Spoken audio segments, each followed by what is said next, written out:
welcome to another video from Parkit, Dyno and Suspension.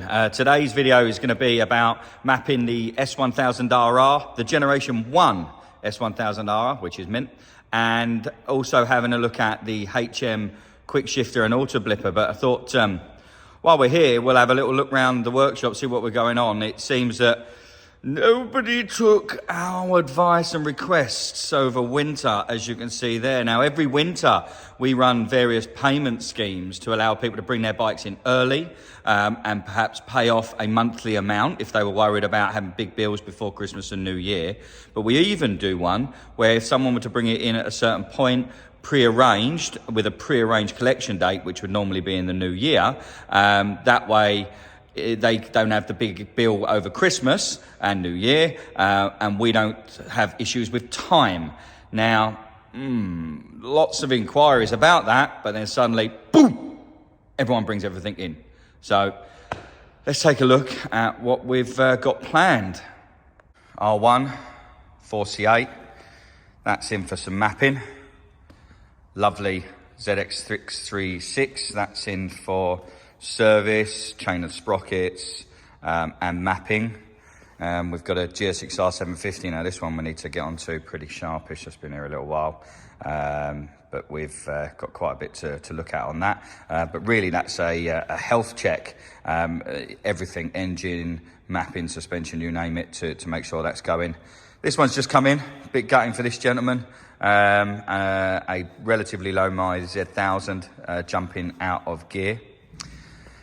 Oh, I've got an R1, another 4C8 here. You can see the engine's covered up there. Bit of a nightmare with a clutch. So if anyone out there has got an R1 4C8, good clutch basket, we are having a mare finding one to sort this customer out. And new ones are like £1,000 and on back order. 636 in for a bit of a notchy gearbox. Now we've had this bike in before and done quite a lot of work on it. Customer's really happy. But one thing we have not been able to cure is issues with gearbox notchiness and stuff like that. So we'll be pulling the box and having a nosy in there. Another 636 in for mapping. Got my R1, as always, apart. BMW S1000RR, another one there. That's Bitubu suspension service, front and rear, and another blipper shifter unit. And there we've got a CBR 1000, that's in for a valve clearance checkup. KTM, we're going to be doing a left-hand throttle conversion for a disabled rider. And up there on the bench, I don't particularly want to get the number plate in, all strapped down. And Neil's currently carrying out a brake caliper overhaul after a ride through winter on this one. So yeah, all go. And that's not even it. I think look, bloody hell, got an MT10. Now this one came in for a suspension setup with my business partner Neil, because he seemed to sit low. And yeah, well, if we have a little look under here, somebody has changed the linkage and lowered it. And now this gentleman can literally step over it. And another ZX6 in for mapping. So all a bit manic, really. So sometimes you do call us up and you can't grab the phone, or a bit sort of late getting messages.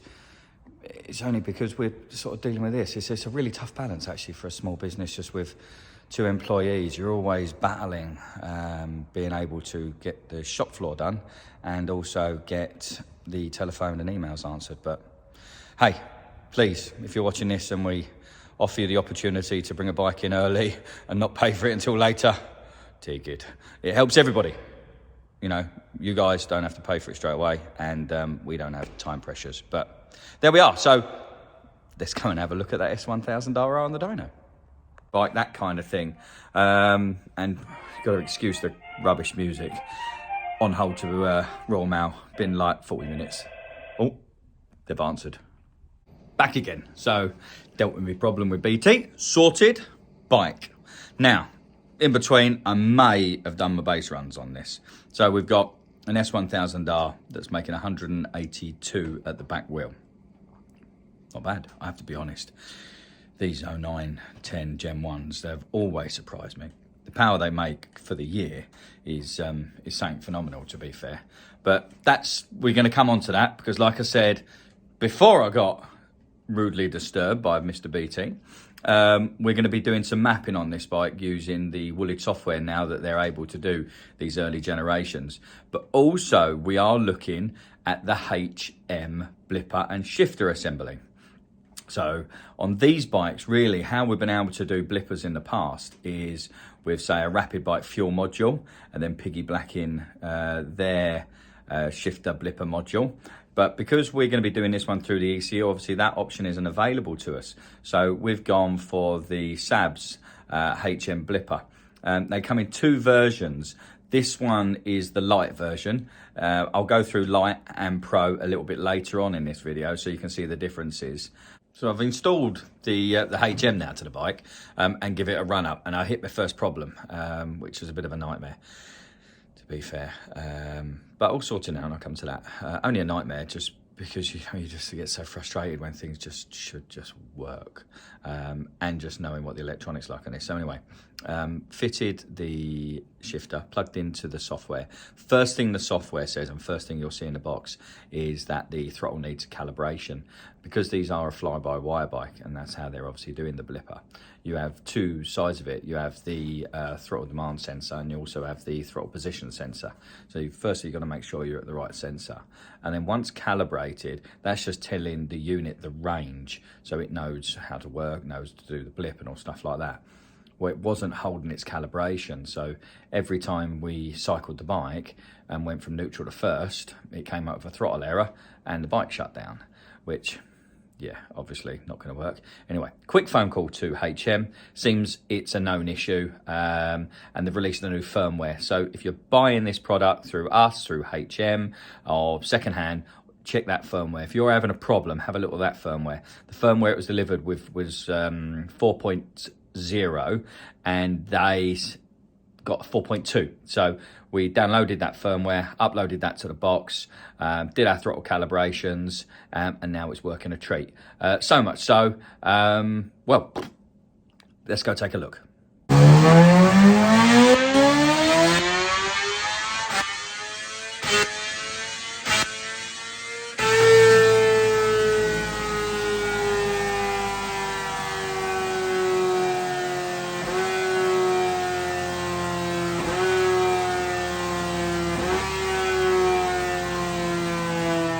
Cool, eh? Well, let's have a look at the differences between the Pro and the LITE. Like I say, this is the LITE, and that's how we can get it going. Let's have a nosy. So this is the interface for the Pro. You can see we've got the usual shifter sensitivity, blip sensitivity, but we've also got some additional bands here. When I say additional, you haven't seen what's on the LITE yet. On this one, you can adjust everything in various bands. You've also got the ability to have an engine warm-up function, pit limiter, and launch control. That is not on the LITE version. And then if we look at the shifter and blipper settings, it's a lot more adjustable. So this one is the LITE. Let's go and have a little nosy. Straight away you'll see the LITE doesn't have all the extra features. There's no warm-up, there's no pit limiter, there's none of that. But also the adjustability has been reduced. So what we've got here is shifter sensitivity, blipper sensitivity, shift time, blip time. Yeah, I'm just reading them out. So we can make those adjustments, but they're generic adjustments, so they'll happen throughout the rev range. So really, like on this bike, this is going to be a race bike. I know where the rider should be changing and should be blipping, so we're going to get a setting that is optimum at those points. You know, there we are. Shifter, I say blipper. You can see an awful lot of difference there. But ultimately in that video you just saw, you know, the kit's working. It's doing what it says on the tin. Obviously if you want those extra features, Pro. If you're happy with as it is, like we've just done then, we can sort the LITE for you. So I think that pretty much covers the blipper as usual. Those products are available through us as a HM reseller if you wanted to do this at home. Or you can book your bike in with us and we can do it on the dyno and test it before anything else. So like this one, I did manage to adjust some kill time, some blip duration and stuff like that, just to get it in that sweet spot that I mentioned. So now let's look at the tuning side of things. Now, we've already pulled a run on this, 183 at the big power number, and the bike was running lean, and then it was running rich. And I've also done a number of other fueling runs. But what Woolich have given us is the ability to look at the fuel maps. They've given us the ability to turn off a raft of sensors, even down to the bloody side stand switch. So if you're taking the side stand off for racing use, you don't need to bypass the switch. We can literally just turn it off in the ECU, along with the exhaust balance pipe servos, the main servos, the O2 sensors. There's loads of little bits that we can do. We've got access to ignition maps, got like 8 of them, fuel maps, throttle maps, you name it. So this has been an interesting bike to map. Now, we've done a lot of the later generation BMWs here, but we haven't done one of these generation ones. So being able to do this through the ECU, I think is a bit of a game changer, to be fair. Not just for us, but also for you people out there, because ultimately it's going to save you money. You know, when you look at the cost of a fuel module, that cost of a fuel module is what we charge for a map. Then you've got to fit the fuel module, then you've got to map the fuel module. So really, being able to do these earlier generation ones, I think is going to open the marketplace up for a mapping perspective in terms of just saving money. And let's be frank, at the moment, every bit less we spend is a bit of a bonus, because with the cost of living being the way it is. So I think that's a bit of a handy thing. And from our point of view, the tuner's point of view, this interface to work with is fantastic. So yeah, so there we go. So really, that's the Beamer. That's the Beamer with the blip, the shift, us mapping it through Woolich software. And all that's really left for me to do is to go and do some more fuel mapping, and then we can post the finishing results. So I'm off, and I'll see you in a bit.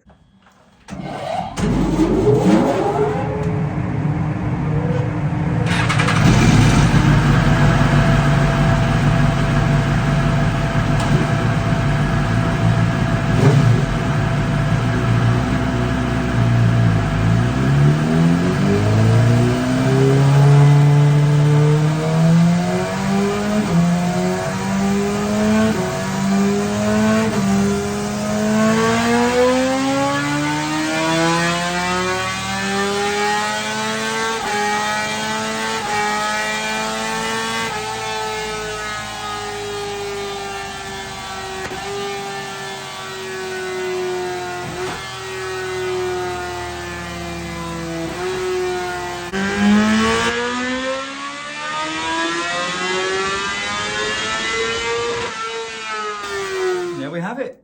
She's all mapped up, and what a result, to be fair. I wasn't expecting that.